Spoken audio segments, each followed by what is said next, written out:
Welcome everyone. Sunny day here in Sarasota. This is Team Outphase. Ryan, Chris. A little backstory to us. Team Outphase actually stems from a game called Yu-Gi-Oh! Back in the day, maybe 7 years ago now, we Crushed it. me and Chris were on a team with a group of our friends, and we traveled around the country and competed in large-scale tournaments for the game called Yu-Gi-Oh! And we were undisputedly the best team in Yu-Gi-Oh!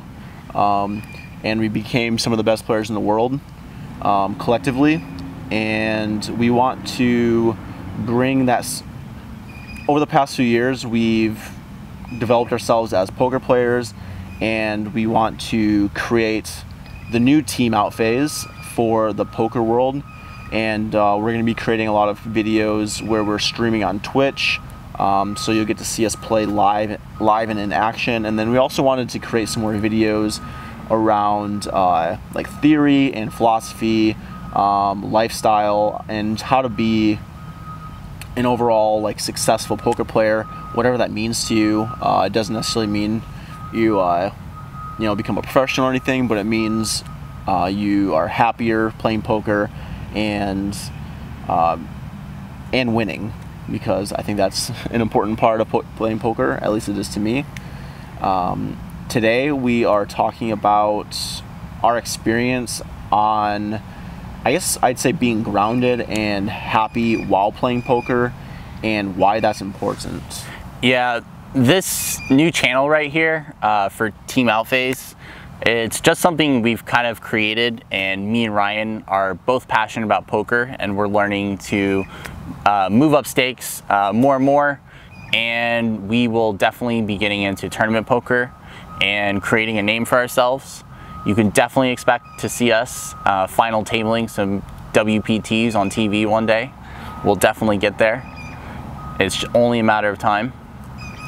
But today we wanted to talk about the topic about being rooted while you're playing poker. And I think one of the first topics that I want to talk about on this subject is, I think it's super important to be present in the moment while you're playing the game.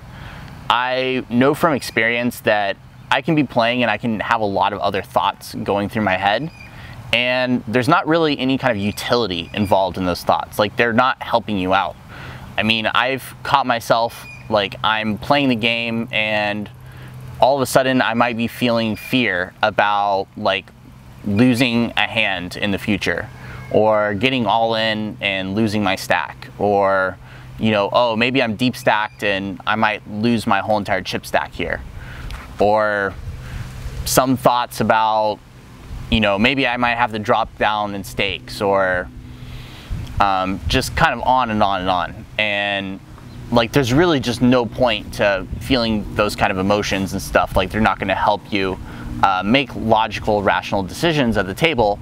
So a lot of what I do is I bring stillness to my body, and I realize that there's a lot of tension you can hold in your body while you're playing. So I'll do some breathing, kind of try to relax my body, bring stillness to my body, and really just focus on the hand at the moment, and focus on playing it the best possible. And breathing deeply, I imagine. Yep. When you say stillness in your body, it can almost like, it sounded almost like you're like, but no. I think what you're trying to say is you're breathing deeply. Yeah. As Elliot Hulse would say, you're breathing into your balls. Mm-hmm. Yeah. Yeah, I can definitely relate to that. That's actually something. I was playing live poker yesterday, and a leaf just fell on me. I was playing live poker yesterday, and that's what exactly like what I picked up on. It's like I have like all these like unnecessary thoughts, and just had to realize, just gotta sit up straight, breathe deeply into my balls, and just ground myself. It feels pretty good to breathe deeply into your balls, I must say. So very grounding. Yeah, I think it's crucial. Something that has really a struggle that has like been present in my like poker career, and something that kind of like really hindered me from getting the results I wanted for a long time was this idea of like perfectionism or needing like the perfect time or moment to come up, and that really prevented me from taking a lot of action, and really just held me back. And I think like something really important in poker is just realizing that a lot of the game is about experience and just kind of putting yourself into the situations, and just kind of learning from it. And I think it's really important not to have the mentality that like, I don't know, of blame, and more just looking at trying your best to look at things for how they are, and asking questions, and reaching out to people when you don't know something, and not being embarrassed about that, because if you're embarrassed and you're not being honest and open about situations where you can learn from, then you're really just shooting yourself in the foot, because you can't grow and learn if you're not like presenting information accurately, and yeah, it just doesn't really serve any purpose. So I think a really important aspect of doing well in poker is really just embracing the chaos, and bringing that present self that Chris was talking about as much as possible into the game, and embracing the uncertainty part of it, and really just focusing your attention on what you can control, and that's the decisions you make in like each street and in every hand, and then being at peace with the results and whatever happens. Something that really stands out to me was years ago listening to Tommy Angelo. He created this poker course called the Eightfold Path to Poker Enlightenment, and one of the concepts he talks about is placing happiness as a top priority when playing poker. I think it's incredibly important because like poker is a game of probabilities and like variations. So no matter how good you are, you're still gonna experience periods where you break even for a long period of time, maybe you lose for a period of time, before you start winning again.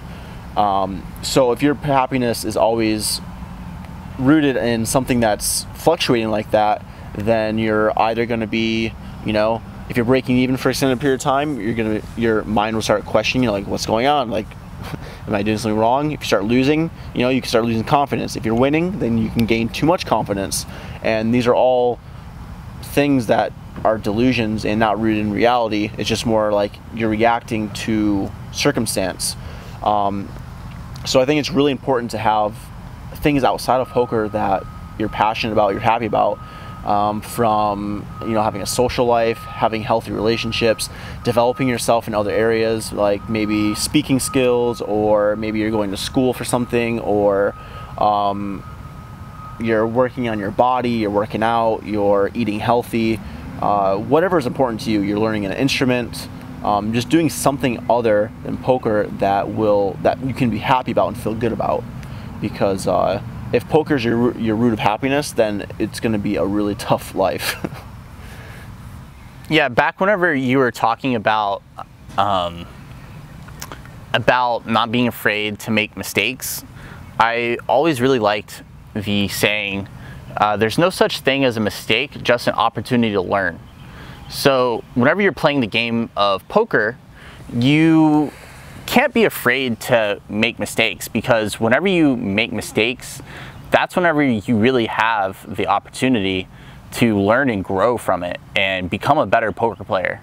So whenever you're in the different situations in poker, they're just different situations that you can get in, and by thinking about it, handling it, maybe writing it down and thinking about it later, then you're really doing all you can do to master the different situations and to grow yourself. Because whenever you grow in poker and you have more knowledge, the different situations in poker, they're infinite. Like, there's millions and millions and millions of different situations that could possibly happen, and you really have to gain the knowledge and the skills to be able to assess the situation correctly and being able to make the best play possible. And you know, as you're growing in the game, you're not always going to make the best play. Like sometimes you're just going to fuck up really badly. Sometimes, you know, you're going to bluff off like $2,000 in a pot and you're going to feel terrible about it. But it's like you just have to. Sounds like you're talking from experience. I am talking from experience. That happened in a 10-20 live game where I just bluffed off and the fish called me. I bluff shoved like ace-10 offsuit with a 10 high with an ace high flush draw and got called by ace king from the fish with a king high flush draw and just bluffed off in a spot where I wasn't really repping anything. And yeah, it just wasn't. It probably wasn't the best play, but you just can't be afraid to make mistakes, because you know, if you don't have the knowledge to understand why it's a mistake, then you kind of have to make the play and then see from, you gain the experience that, okay, you know, that was a stupid fucking play. Like, I should not have done that. And from there, you can really learn from it and grow. But you have to be in the mindset at the right time to be able to learn from it, because you can't just go into poker and just kind of constantly make mistakes and then just be like, well, if I make a ton of mistakes, I'm still going to grow. Well, you still have to be thinking about it critically and trying to learn from those and grow as well from your mistakes.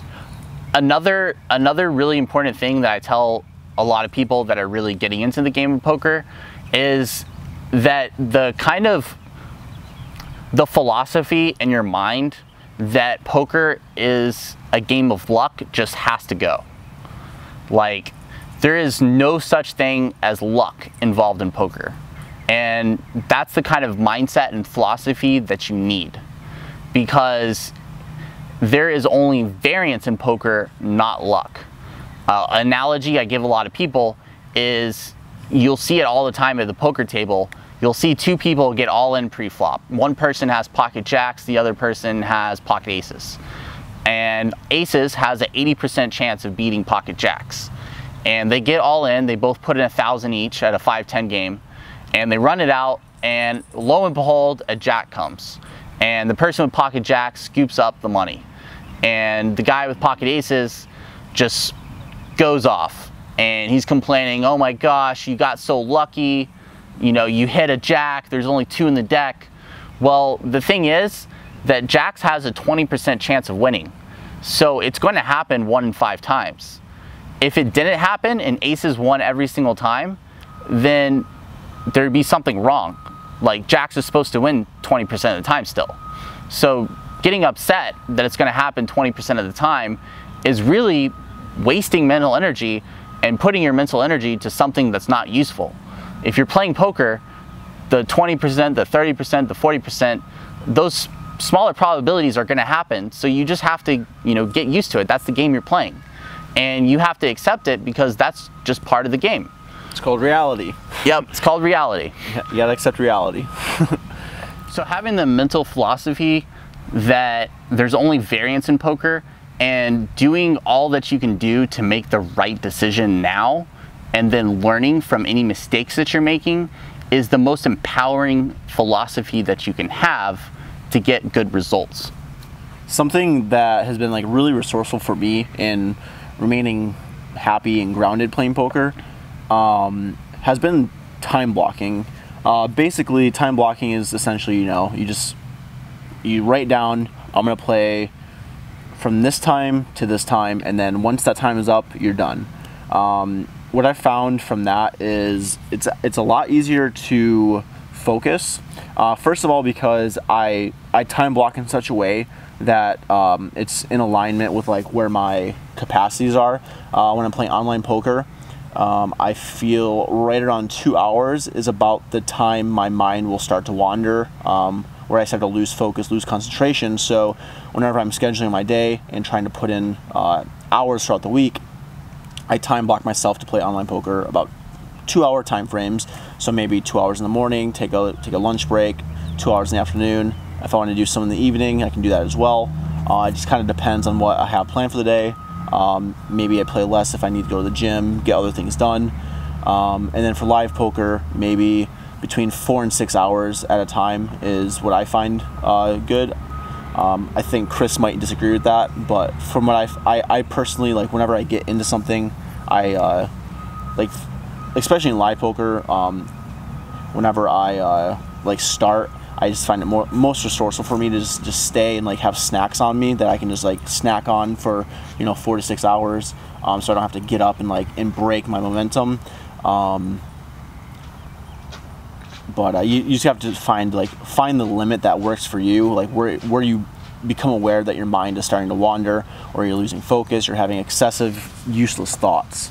And the other side of that is not only is it allows you to play a better game by time blocking, because you allow yourself to recharge and kind of get away from the game, get your mind on other things.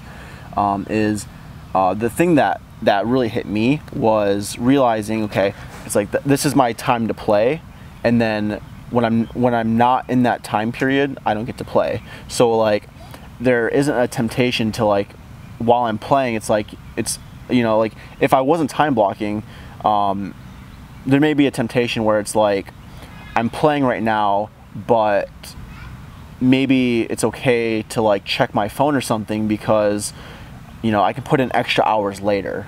So that's going to diminish my focus in that moment. But if I'm time blocking, where it's like I know that I have other things going on, then it really encourages me to focus during that time frame. And then once that time frame is up, then I'm free to do whatever I want. Maybe that doesn't make sense to anyone else, but to me, it's hard to describe the logic behind it, but it works is what I can really say. Is that it just really encourages and reinforces me to really make the most of the time that I've allotted myself, and then it allows me to like leave myself on the table more so to say. No, I totally agree with you, Ryan. 2 hours is what works for me too on online poker. And if I play live poker, I don't like to play more than 4 to 6 hours at a time without a break. It's definitely better to play like higher quality poker than quantity, because if you're bringing a lot of really good energy into the game and you're really making the right plays, then you're not tilting as much. You're not, it's super easy to lose a lot of money in one hand. But if you're making consistently right plays and you're doing good, you're just not tilting. You're not tilting as much, and you're going to have better results, and it's all going to be a positive spiral upwards. Yeah. Also, another thing I find that's actually another really good point of time blocking is the implementation of discipline, where it's like when your time limit is up, having the discipline to be like, okay, my time limit is up, and you leave. That reinforces decisions in other areas of your life, but it also reinforces decisions when making plays in hands. Sometimes your time limit's up, but you want to keep playing. And it takes discipline to be like, well, ahead of time, I decided that this is when I was going to stop playing, so I'm going to stop playing. And what that does is it empowers yourself. It's like, it empowers yourself, and it puts control into your own hands, and in that way it builds confidence as well, because it's like you're the one making the decision, not something outside of yourself. And I think that's actually like probably one of the biggest things about it is it's just having priorities higher than the game itself as your happiness. Is putting happiness as a high priority.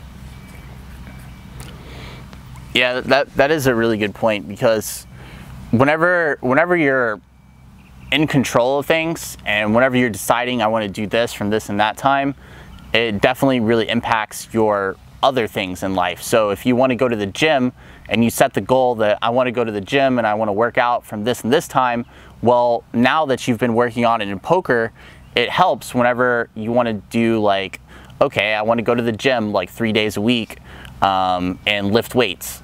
So then it's easier for you to schedule that and to do it. One thing that I want to end this video with, another point about how to be rooted in poker, is that it's really important to lead a healthy lifestyle. If you're feeling unhealthy and you don't have the energy, then it's going to be hard for you to be present at the table and in the moment and being in a mental space to make really good decisions at the time. You know, if you're eating a lot of unhealthy foods and you're not getting any exercise, then it's drinking, not getting enough sleep. You know, all these things are going to contribute to you not doing your best at the table. Whenever you're a poker player, you're essentially a mental athlete, and you really have to prime your own mind to be in the best state as possible. So eating whole food, plant-based foods, getting really good exercise, weightlifting, yoga, running, martial arts, dancing. There's tons of stuff, different stuff that you can do that can, you know, get you in a good state mentally, raise your heart rate. Also to, you know, refraining from drinking and doing a lot of drugs. That will definitely also really help you as well. And I don't really know any other things to say besides that on the health.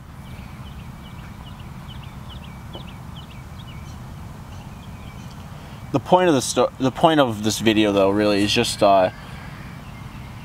is having things outside of poker going on in life that you can find contentment, peace, happiness within, and that's really it. You know, whatever that means to you, for everyone, it's going to be different. Yeah, and at the end of the day, too, I think.